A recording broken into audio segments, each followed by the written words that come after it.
Hello students, let us continue further in atomic structure. बात करेंगे photo electric effect की। बहुत ही इंपॉर्टेंट कॉन्सेप्ट है। Almost every alternate year questions इसके ऊपर पूछे जाते हैं, मेंस या एडवांस्ड में। और हेडिंग लिखेंगे photo electric effect.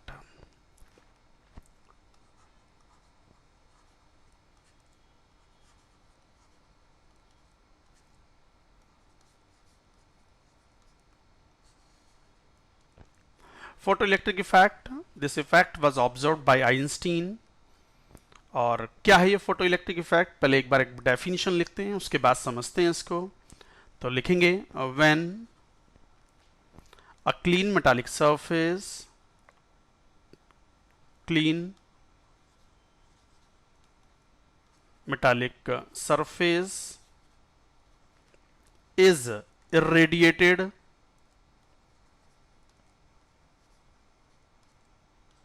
by a monochromatic light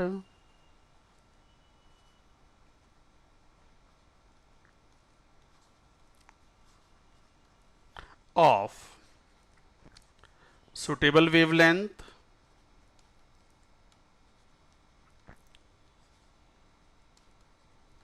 or frequency, photons are ejected from the metal. Photons are ejected from the metal. The phenomena is called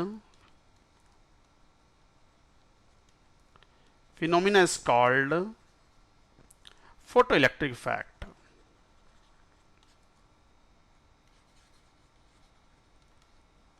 Photoelectric effect. And ejected electrons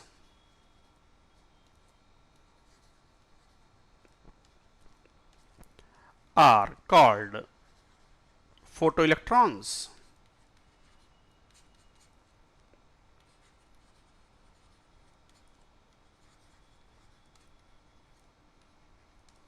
चलिए इस बात को समझते हैं, एक diagram बनाएं। वही समझने के लिए डिस्चार्ज ट्यूब एक्सपेरिमेंट वाला डायग्राम।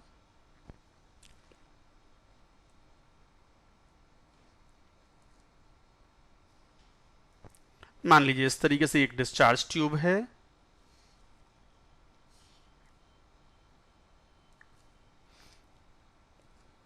ये एक मेटल सरफेस है which is connected with the outer circuit with a small voltage, not large,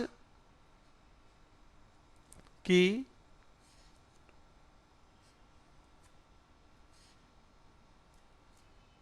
this is variable voltage, जरूरत पड़ने पर हम वेरी करा सकते हैं। दिस इज माइनस, प्लस, और यहां लाइट स्ट्राइक कर रही है।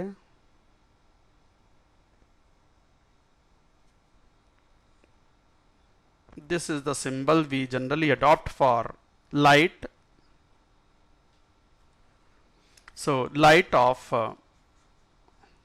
frequency nu is used, and nu is more than or at least equal to nu naught. क्या है ये nu naught? We will talk about. Nu naught is called threshold frequency. We shall talk about. So when the light strikes on the metal plate, then electrons are ejected from the metal, and these are called photoelectrons.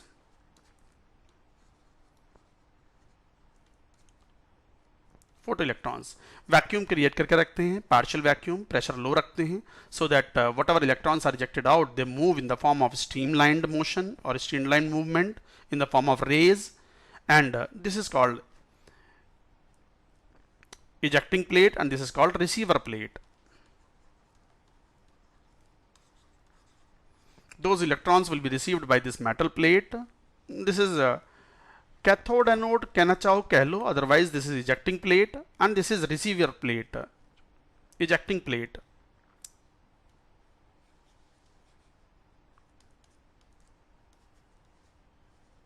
metal plate है ये, और electron flow will be like this, and you know current flow will be in the opposite direction in the outer circuit, and this current is also called photocurrent.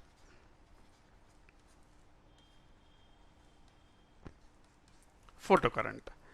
तो ये है photo electric effect. एक बार मैं फिर दोबारा से अच्छे से समझाता हूं आपको। आप ये बात कह रहे हो कि किसी मेटालिक सरफेस पर जब एक सुटेबल वेवलेंथ या फ्रीक्वेंसी की लाइट स्ट्राइक करती है, वो सुटेबल फ्रीक्वेंसी क्या है, वी शैल टॉक अबाउट। तो लाइट स्ट्राइक करती है तो मेटल से इलेक्ट्रॉन्स इजेक्ट आउट होते हैं, उन्हें बोलते हैं photo electrons. Why photo electrons? Because these electrons are ejected because of photons or because of light. That's why they are called photoelectrons. And through receiver plate, the electrons move in the outer circuit, and current flow in the outer circuit, that is called photocurrent. And entire phenomena is called photoelectric effect. अब बात आती है यहाँ पर इस photo electric effect में। अच्छा, ये इस बार 10,000 वोल्ट या 15,000 वोल्ट का पोटेंशियल डिफरेंस नहीं है। ये तो एक छोटा सा स्मॉल पोटेंशियल डिफरेंस 4-6 वोल्ट का आप लगाए तो just to clear the space charge. What is space charge? Discharge tube में कैथोड और एनोड या इजेक्टिंग प्लेट और रिसीवर प्लेट के बीच में जब इलेक्ट्रॉन्स होते हैं तो some of the electrons accumulate here, और वो फ्रेश इलेक्ट्रॉन्स जो इजेक्ट आउट हो रहे हैं उनको हैम्पर करते हैं, उनको हिंडर करते हैं to move towards the receiver plate. तो एक छोटा सा पोटेंशियल डिफरेंस लगा के रखते हैं, रिसीवर प्लेट को पॉजिटिव मेंटेन करते हैं ताकि those electrons which are in between it can easily reach to the receiver plate, clear rahe ye space so that they can move comfortably in the in the outer circuit. So that is the purpose. This is called photoelectric effect. तो लिख भी देंगे photo electric effect. अब देखो यहाँ कई बहुत important points आएंगे। पहले तो हम यहाँ पे कुछ टर्म डिफाइन करेंगे। एक टर्म डिफाइन करते हैं फोटोन फ्लक्स और फोटो इंटेंसिटी। तो इंटेंसिटी क्या होती है? देखो, intensity of light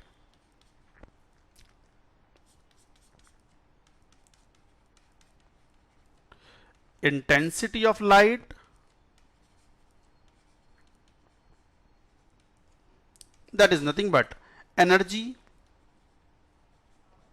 of light crossing per unit area per unit time.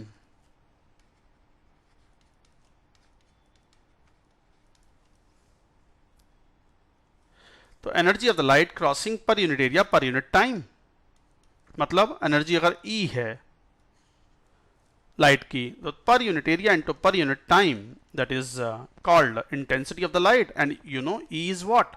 X photons are coming, and that is h nu upon A into T. This is called intensity of the light. But एक और term use करते हैं, photon flux और photo intensity.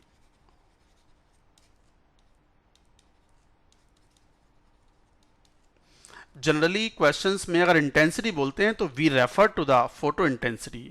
So photo intensity is what? Number of photons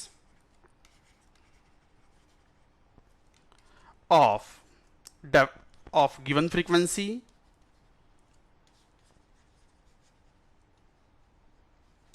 crossing or striking a surface per unit area per unit time.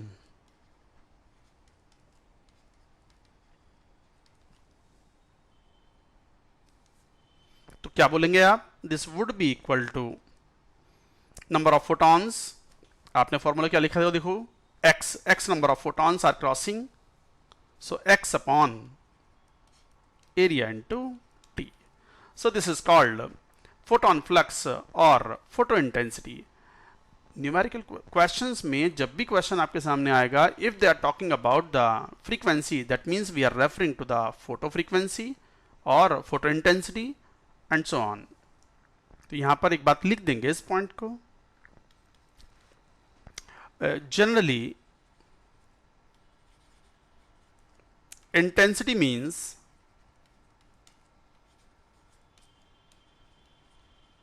means photo intensity.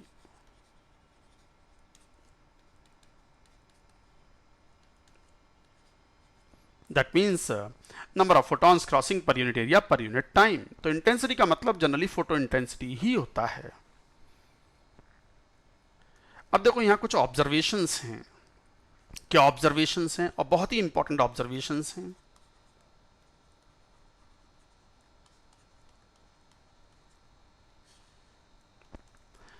पहला observation, वापस अपने discharge tube वाले experiment पे चलते हैं जो हमने यूज किया था for depiction of photo electric effect. देखो ये इजेक्टिंग प्लेट थी, मेटल सरफेस, मेटल प्लेट, जिस पर लाइट स्ट्राइक कर रही थी of a certain frequency greater than equal to nu naught, then photo electrons were ejected. तो कॉन्सेप्ट क्या है? ऐसा नहीं है कि कोई सी भी लाइट आप स्ट्राइक कराओ मेटल सरफेस से और इलेक्ट्रॉन्स इजेक्ट आउट हो जाए। No, electron ejects from the metal surface when the light, incident light or light striking the metal plate should have a certain minimum frequency, and that minimum frequency at which the electrons are ejected out is called threshold frequency. तो इसका मतलब photo electric effect observe भी कब होगा? when frequency of the incident light has a certain minimum value called threshold frequency. तो लिखेंगे इस point को। पहला पॉइंट यहां जाएगा कि photoelectric effect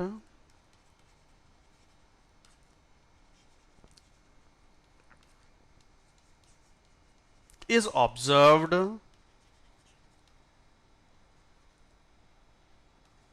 only when frequency of incident light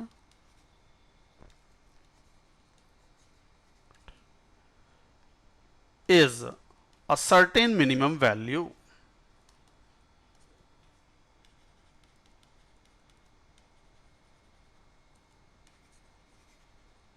A certain minimum value called threshold frequency.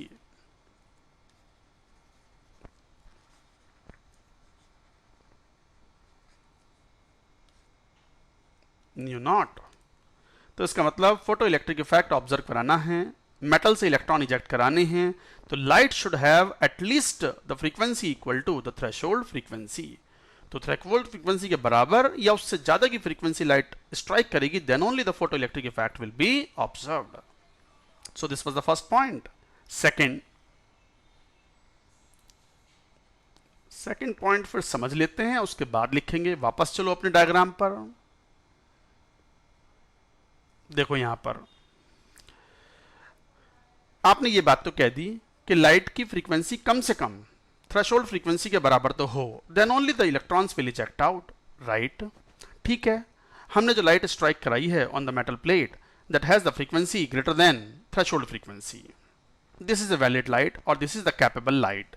हम एक टर्म यूज कर रहे हैं, एक इनफॉर्मल टर्म है, कोई ऑफिशियल टर्म नहीं है। एक टर्म यूज कर रहे हैं capable light. Capable light means which has the frequency greater than the threshold frequency. ठीक है, that light, capable light is striking on the metal plate, electrons are ejected out, those electrons are moving with a certain kinetic energy and reaching to the receiver plate, and current is observed in the outer circuit called photocurrent. Fine. अब light जो हम strike करा रहे हैं उसमें दो variables हैं। Light की एनर्जी क्या होती है? एनर्जी होती है x इंटू एच न्यू। तो दो वेरिएबल कौन है? x and new. New is frequency and x is what? Per unit area, per unit time, number of photons जितने स्ट्राइक करते हैं उसे बोलते हैं फोटोन फ्लक्स और फोटो इंटेंसिटी।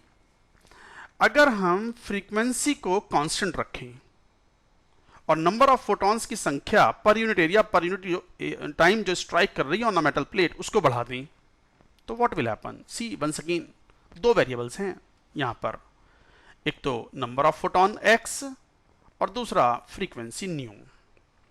फ्रीक्वेंसी को चलो सेम रखते हैं और number of photons striking per unit area per unit time, that means photo intensity को बढ़ा दें, तो what will happen?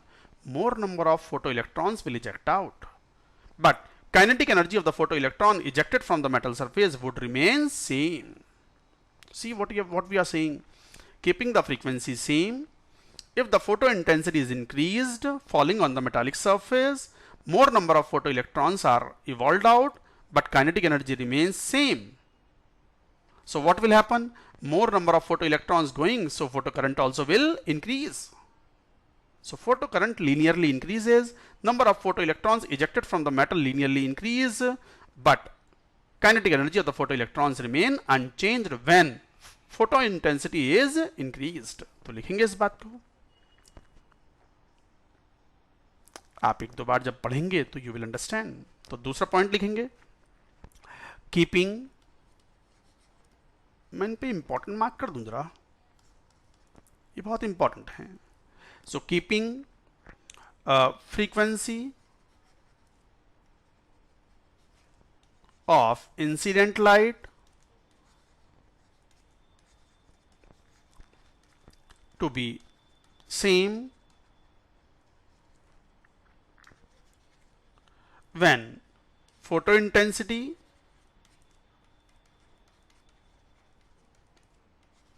now onwards we will call it intensity. मैंने पहले भी कहा था, generally intensity means photo intensity. So when photo intensity is increased, then number of photoelectrons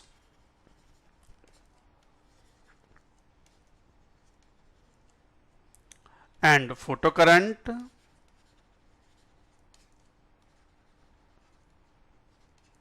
linearly increase.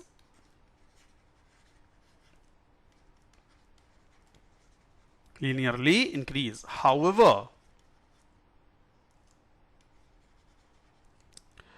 kinetic energy of photoelectrons,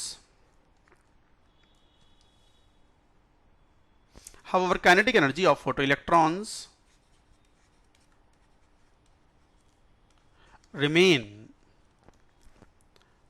unchanged. तो this was an important point. Now 3. अब उल्टा बोल रहे हैं थर्ड पॉइंट में. क्या? अभी तो हमने क्या किया था भाई, फ्रीक्वेंसी को कांस्टेंट रखा था और फोटो इंटेंसिटी को बढ़ाया था, तो number of photo electrons linearly बढ़ जाते हैं, but kinetic energy remain same. अब क्या करें? अब फोटो इंटेंसिटी को कांस्टेंट रखो और किसे बढ़ा दो? फ्रीक्वेंसी को बढ़ा दो. तो फ्रीक्वेंसी बढ़ाओगे तो क्या होगा? Number of photo electrons ejected would be same, but kinetic energy of the photo electrons linearly increases. तो लिखेंगे इस बात को, keeping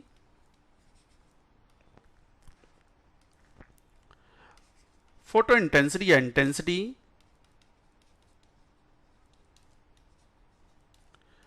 to be same when frequency of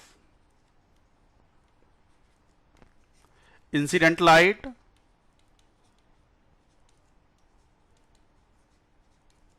is increased, comma,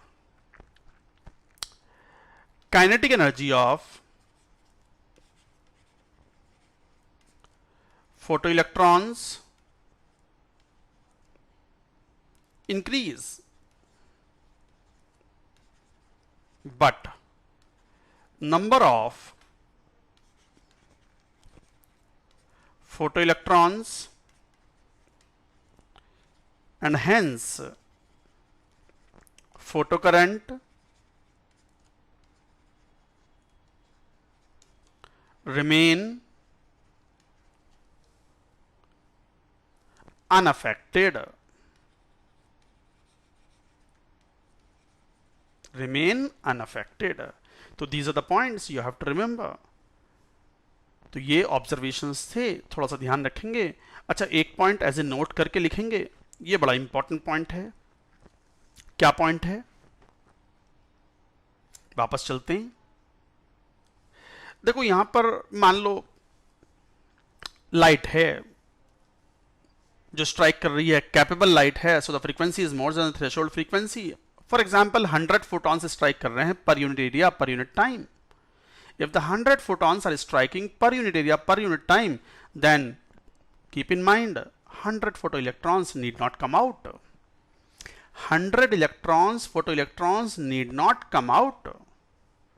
तो कई बार स्टूडेंट्स को लगता है सर ये क्या कह रहे हो, जब कैपेबल फोटोन है तो वो मेटल से इलेक्ट्रॉन को खींच के लेके आएगा। देखो भाई ऐसा नहीं है। मान लो वो कैपेबल फोटोन तो है, मैकेनिज्म क्या है, क्यों फोटोन टकरा रहा है मेटल से और इलेक्ट्रॉन को इजेक्ट आउट करवा रहा है, क्यों करवा रहा है? सी, मेटल के अंदर लास्ट के जो वैलेंस इलेक्ट्रॉन्स होते हैं they are loosely held with the nucleus, you know very well. Sodium metal है, पोटेशियम मेटल है, इनके लास्ट इलेक्ट्रॉन काफी लूजली हेल्ड होते हैं because of the very low value of Z effective nuclear charge. तो effective nuclear charge on the last electrons from the nucleus काफी कम होता है, खासकर एल्कली मेटल्स में। पोटेशियम, रुबीडियम, सीजियम, इनमें तो बहुत ही वीकली हेल्ड होते हैं लास्ट इलेक्ट्रॉन्स। तो वो जो फोटो इलेक्ट्रॉन आएगा, दैट वो जो फोटोन आएगा, सॉरी, वो जो फोटोन आएगा वो मेटल से टकराएगा। मेटल से टकरा करके it will give its energy to the valence electron. That electron will get excited and will leave the metal surface. But keep in mind, when photon strikes on the metal surface से टकराने के बाद जरूरी नहीं है कि एकदम surface से इलेक्ट्रॉन निकल के बाहर आ जाए।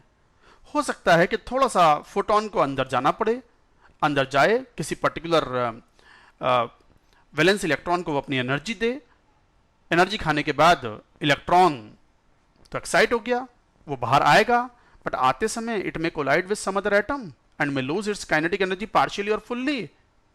If it loses its kinetic energy partially और fully, then it may come out or may not come out. If it comes out, its kinetic energy also will not be a maximum value. It may also be less than the maximum value. तो ध्यान दो, जितने photons टकराते हैं जरूरी नहीं है उतने इलेक्ट्रॉन्स बाहर आए। तो इस बात को हम फिर दोबारा बात करेंगे जब हम Einstein's photo electric equation find out करेंगे। तो बस लिख देंगे कि number of photoelectrons ejected need not be equal to number of photons striking the metal surface.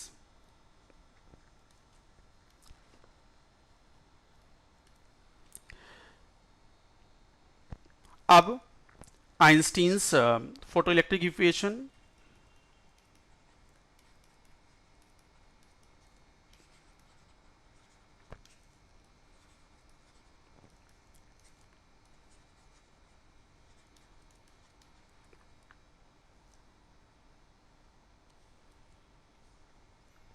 Einstein's photoelectric equation. अब मान low energy of the photon h nu है। This energy is completely given to the electron. Electron is bound with the nucleus. Electron is bound with the metal. So it is not that free to come out. So some of the energy is required to remove the electron from the metal surface, and that energy is called work function of the metal. So work function of the metal is W, and remaining amount of the energy is reflected in the form of kinetic energy. So Ke max, kinetic energy of the electron, Ke max. So from here, the kinetic energy of the photoelectron, Ke max, maximum kinetic energy, would be equal to what? H nu minus W, where W is called work function of metal. This is the characteristic property of metal. अच्छा, work function of metal ये क्या है? Work function of a metal represents energy required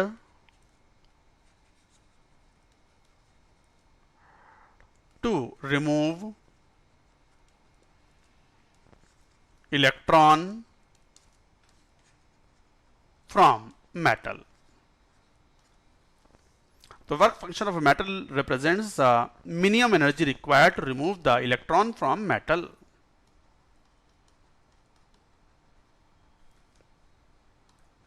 भाई electron metal से attached है, metal में nucleus है, nucleus से अटैच्ड है, तो कुछ तो एनर्जी लगेगी इलेक्ट्रॉन को मेटल से रिमूव करने में. So that amount of the energy needed is called work function. So it is the characteristic property of the metal. Generally ये वर्क फंक्शन जो है it is quite small. Work function of metal, work function of alkali metals, particularly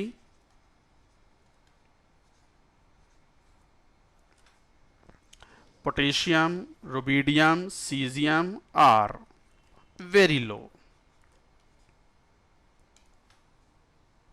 In fact, work function lithium is highest, followed by sodium, potassium, rubidium and cesium.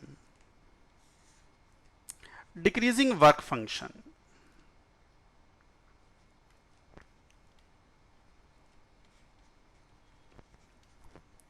जो trends ionization energy के होते हैं metals के, वही trends work function of the metal के हैं. But work function and ionization energies are not same. Ionization energy is the property of gaseous atom, जबकि work function is the property of solid metal. तो ध्यान दें, ionization energy and work function they are not same. They are the property in the different physical states, but trends would be same. तो जो trend ionisation energy का, वही trend metals के work functions का. जैसे एल्कलाइन अर्थ मेटल्स में भी beryllium का वर्क फंक्शन ज़्यादा है then compare to magnesium, and high lowest इसमें बेरियम का.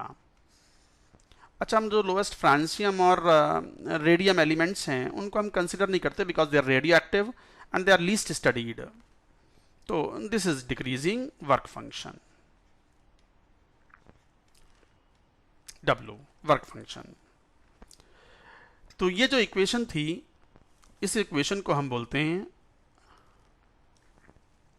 This equation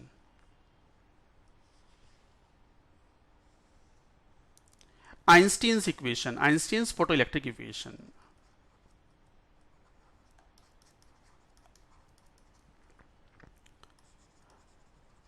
photo electric equation. अब इस पर और भी बात करेंगे. How to find out the work function, that also we will talk about. Threshold frequency के टर्म्स में ये इक्वेशन कैसे आएगी वो भी हम बात करेंगे. चलिए अभी इसको यहीं स्टॉप करते हैं, and remaining part of it we will take up in the next video. That's it for now.